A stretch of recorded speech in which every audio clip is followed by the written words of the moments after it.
Okay, guys, I just want to spend a few minutes talking about the scientific revolution and the Enlightenment, which is toward the end of chapter 23. Just give you some background information, let you know what it was all about. And if we're really going to talk about the changes that occurred in society from the scientific revolution to the Enlightenment, we have to really talk about we have to begin in the Renaissance. The idea in the Renaissance that Europe opened up intellectually to new ideas and rediscovering old ideas, adding to those ideas and creating new ideas in art and in politics as well as in science, and that continues. This trend, you kind of let the cat out of the bag here, and you can't really get a hold of it again. And so the way it changed European society is it gave people confidence in themselves, confidence that they could explore and do things. Now, the question that you might ask is, why didn't they have confidence to begin with? If you think back to the Middle Ages, we're looking at a time where people were controlled by two different forces. And let's review the forces of religion and the forces of government, right?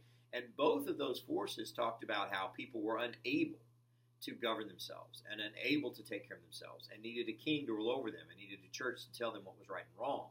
And it was beginning in the Renaissance and throughout the Scientific Revolution and the Enlightenment that people began to doubt the legitimacy of the church, maybe even doubt the legitimacy of a king, right? And ask questions like, why can't we just do this on our own? Why do we need these institutions? Yes, and so it begins with the scientific revolution. One of the things that the church was dealing with, and the church was dealing with a lot, we already covered the Reformation in this chapter and all the corruption that many scholars and even Catholic priests criticized the church for. Another problem that they had was throughout the Middle Ages, the church was the institution that educated everyone. If you had, if you had position or status or money in society, you could be sent to schools, universities, but all those schools and universities were run by Catholic Church. And so you studied religion according to Catholic Church, you studied government according to the Catholic Church, you studied science according to the Catholic Church, right? And if you remember from last year, the Catholic Church's science was mostly based on the ideas of Aristotle. And Aristotle, great philosopher, but he didn't have everything right when it came to science. And so let's take a look.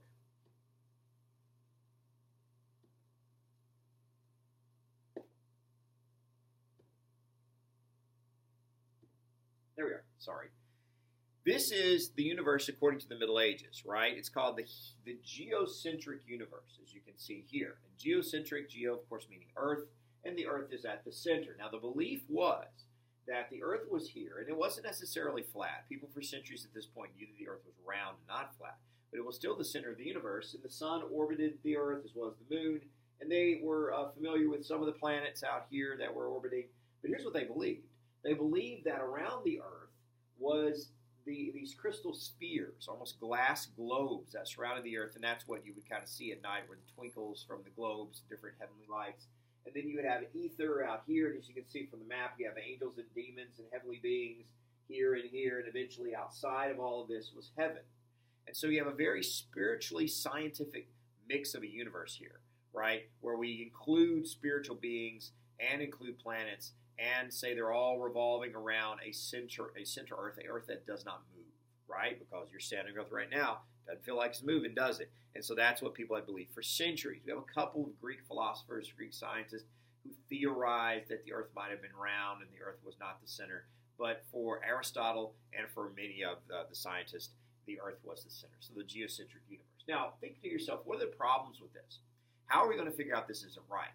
And if you look at how the planets are orbiting, and you look where the sun is and the moon is at different times of the year, and you really pay close attention to that, then you realize this theory has lots of gaps, has lots of holes. There are things about this theory that cannot be explained, right? Enter Nicholas Copernicus. Copernicus was a priest, right? He was a religious man. He was a Catholic, but he was also a mathematician, and he figured out that this can't be right. The idea that the Earth is the center doesn't make sense at different times of the year when planets and suns should be in one place and they are not. And so Copernicus came up with what we would call the heliocentric universe. Helio, of course, meaning sun, and now we have the sun in the center. And so now the Earth orbits the sun. Now here's the thing, and this is why this makes the church nervous. Because the Bible states in Genesis that man is God's greatest creation, right? It is very good. is what God says in Genesis. That man is very good. And so the earth being the center of the universe means that the earth is the focus of God's plan, right? And the church, of course, is a part of that, and the king is a part of that. And so they are the apple of God's eye. But if we have this universe with the sun at the center and the earth orbiting with all the other planets, the earth shifts a little bit, tries to move back a little bit, and it's not necessarily the center anymore, not necessarily the apple of God's eye, right? But this made a lot more sense mathematically, but there were still gaps. As you can notice here, the planets are moving around the sun in perfect circles. Again, the perfection of God's universe is that, things would move in perfect shapes, right? And so the circles, but that still didn't work out mathematically as far as where the planets and the sun and the moon were at different times of the year. So enter Johannes Kepler. Kepler, another mathematician, measured this out and said, okay, here's why the planets, the Earth and the Sun, aren't necessarily in the right place, because they do not travel in circles. They actually travel in ellipses. So this is Kepler's elliptical universe. So at different times of the year, planets are further away from the Sun, and at different times of the year, they are closer to the Sun. And that explained why the planets were where they were at different times of the year. And it worked out. But it meant that the shape was not a perfect circle, but more of an oblong football shape. And that is how the planets revolved around the sun. And he was right. And so that's where we get that idea from Kepler's universe. And of course, with this universe, we have all the planets lined up here, and they're all revolving around one large star, which is the sun. Okay? So we're discovering this. And the church, again, a little nervous. This is not what we had taught throughout the Middle Ages. But they aren't so worried. And they aren't so worried because Kepler and Copernicus had used math to figure this out. And the average loyal peasant Catholic of the Europe doesn't really do math like that. And so it doesn't really touch their world. It touched the scholastic world and the world of like the educated and the nobility, but the peasants still believe everything the church tells them. It's not a problem. Well, we're about to see a problem. Enter Galileo Galilei. Now, of all the scientists, I'm going to bet that this is the one you know the best. And you know him the best because he invented what we would call the telescope, right? Now, there's controversy about, was he the first one to invent the telescope? Was he not? For our purposes, we're going to say telescope Galileo, all right? Now, he originally invented it. He was Italian. He originally invented it so he could look out of his second floor apartment, I guess, over the bay, the ocean, because he lived in a port city. And he could see the ships coming in and determine this ship had, it's coming in and it has wool. And so the markets could get ready to accept the wool and sell the wool, drive the prices up or down, depending on what ships are coming in. And he got paid to do this. He got paid to look out and see what ships were coming in and warn the market early so they could get everything ready to get this shipment in. But, of course, at night, when there were no ships coming in, Galileo got curious and flipped that sucker up and looked at the stars and saw things that no one had ever seen before, right? So you have to wonder, okay, so the church wasn't bent out of shape when Copernicus says you're wrong, the sun is the center of the universe. The church isn't bent out of shape when Kepler says you're wrong, it's actually elliptical orbits. But they are pretty bent out of shape about this. Galileo's telescope, right? Looking up at the stars, Galileo saw mountains on the moon. He saw that the heavens were made of things that the earth was made of. Now, the church had always taught that the earth was the earth. Dirt, mud, sin, all that nasty stuff on earth. But if you got into the heavens, then the heavens were perfect because you're getting close to heaven. And so the angels lived up there and everything was perfect. So when Galileo says, the moon looks like kind of a desert on earth and it must be made of the same stuff, that makes the church nervous. And on top of that, he could ask a peasant to come look through the telescope and say, look, there are mountains on the moon. And the peasant would understand that, hey, the church is wrong. And that's what got the church all hot and bothered about Galileo. So they accused him of heresy. They drag him in. They put him before the Inquisition. He has to recant, remember that word from Martin Luther, he has to recant all of his writings and all of his scientific discoveries and say they're completely false.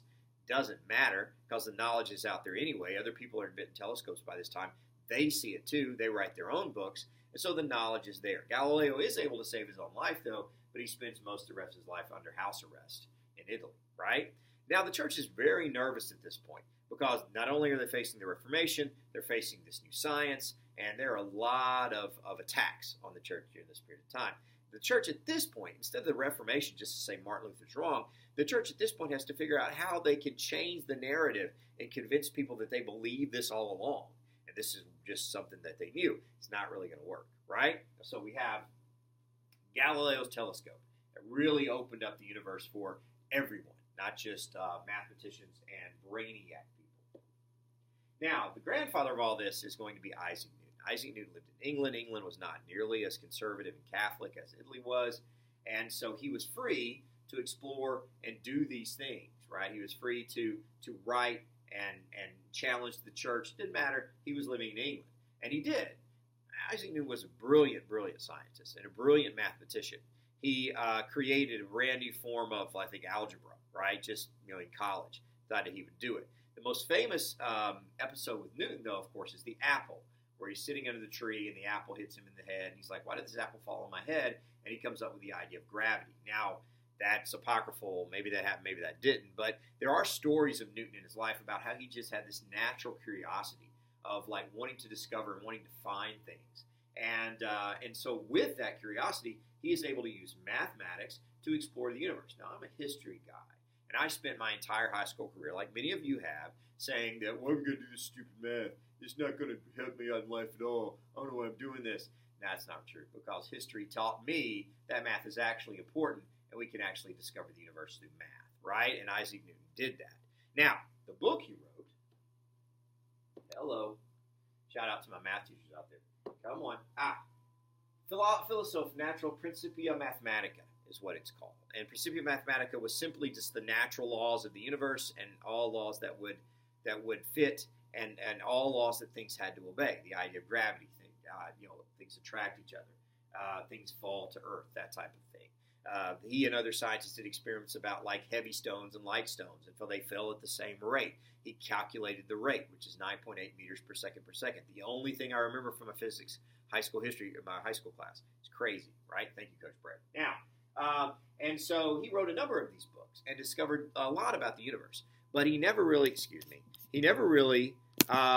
got to the end of it. This is one of the things that scientists sometimes criticize about Newton today, is that he knew there was something that he was missing, right? But he never figured it out. And like all other scientists of the scientific revolution, they were very religious people. Now, when we think of scientists today, we don't think religion and science together. But Newton and Copernicus and Kepler and Galileo were very religious people and believed that they were simply discovering God's universe, the wonderful universe that God had created. And so with Newton, he figured out as much as he could.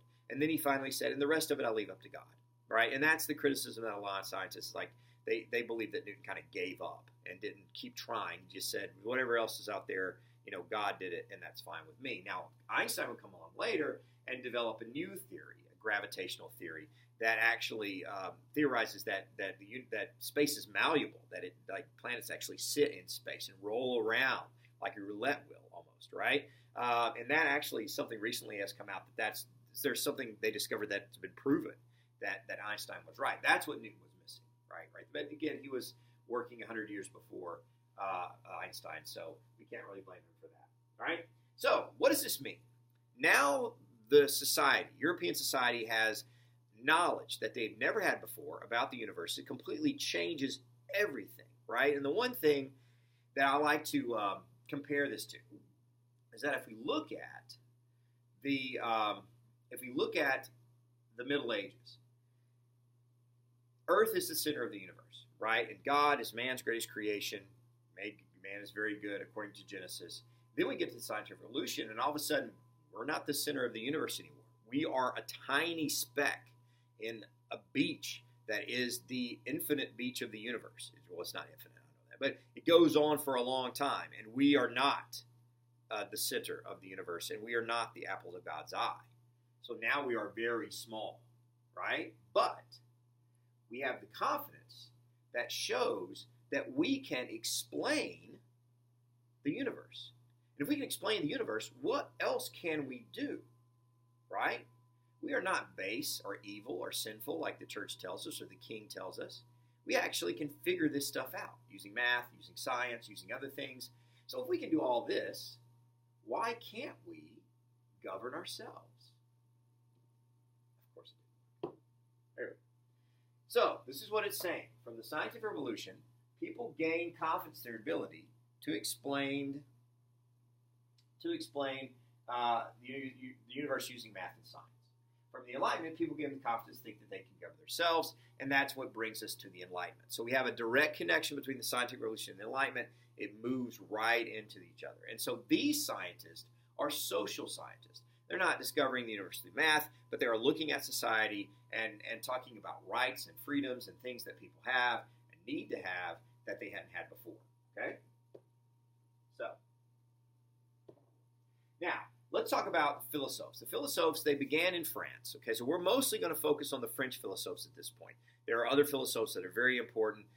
Smith, the economist, Locke, the sociologist, and we will talk about those, especially when we get to chapter 28 and talk about the revolutions. But right now, we'll stick with the French guys, right? Montesquieu was a French philosopher, a very famous philosopher, who analyzed society and decided, what was wrong with society, what needed to be fixed. One thing that all the philosophers had in common is they were very critical of institutions that they believed had been lying to them for centuries, right? And so they didn't trust religion, they didn't trust the king, they didn't trust the idea of absolutism. What's that about? You're given power by God.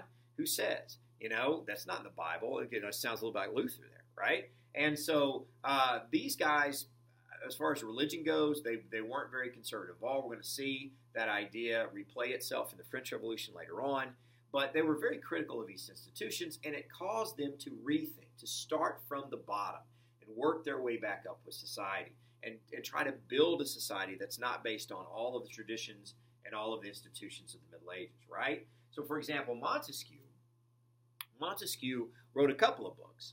One of his books was the Persian Letters, which was a satire. Remember that, people who criticize the church, people who criticize institutions use satire as a defensive mechanism. Like if they were to be arrested or charged with treason, they could just say, well, it's a joke. I'm trying to be funny, and that was satire. And the Persian Letters was a comparison of European society to like Ottoman society. And that, Ottoman society was actually more advanced and like better laws than European society that was so backward and that type of thing. Now, as far as a contribution is concerned, Montesquieu wrote about the idea that you needed a separation of powers, right? The king having all the power is a mistake. Shouldn't be that way. The king should share power with other groups. And so he came up with the idea of what we would call in American government checks and balances, right? So there's that idea with Montesquieu. So Montesquieu, Mr. Checks and Balances. Okay, so. All right, Voltaire. Voltaire, also another philosopher, a very famous philosopher, very critical of the church and religion.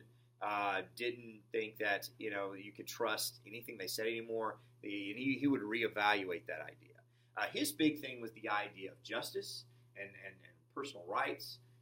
Just because of your status in society, just because of who your family is, doesn't mean that you should be exempt from laws.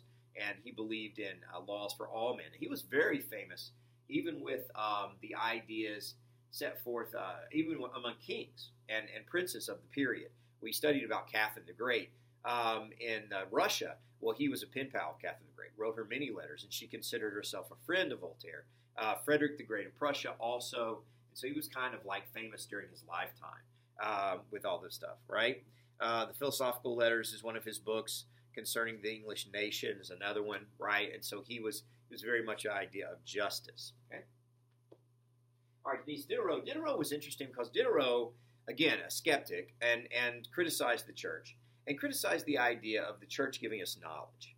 And he realized that throughout the Middle Ages, the church had created all of these church-censored books about knowledge, science, and history, and math, and everything. That there was no independent knowledge work without the church. And so he would create the first collection volumes of different science and math and history and stuff without any connection with the church at all. And it was called Encyclopedia. Okay? And of course, maybe you're familiar. When I was a kid, an encyclopedia, you guys have Google, so you don't need encyclopedia. But a volume of books that have everything that you all need to know, period. right? And this is where it began. And, we would think, in school, I was like, okay, grab the encyclopedia, do a report on Antarctica, very boring.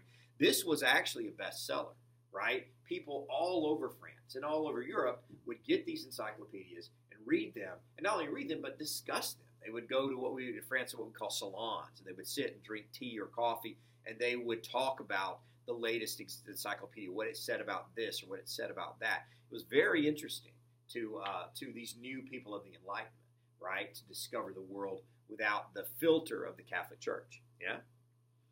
Okay, so that was Diderot.